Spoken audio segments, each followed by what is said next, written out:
記得有日我特登扮靚啲，喺中環行街，入咗間名店試下嗰度嘅西裝，鏡中嘅我，哇，真係靚爆啊！但係一睇個價錢，更加驚嚇，3萬幾銀。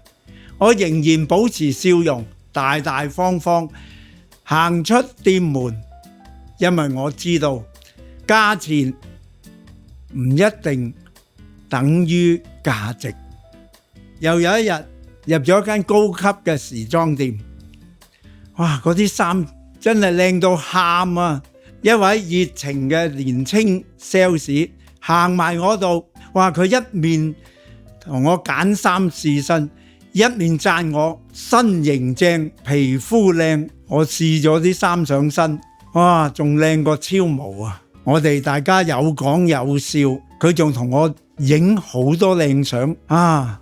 真係好 enjoy 個 moment。最後我仍然都係冇幫襯買衫，朝夜行街，1蚊都唔使就收穫超靚嘅心情。但係最重要嘅，我嘅出現係為咗啲名店嘅售貨員，佢哋沉悶嘅日常帶嚟無限嘅歡樂。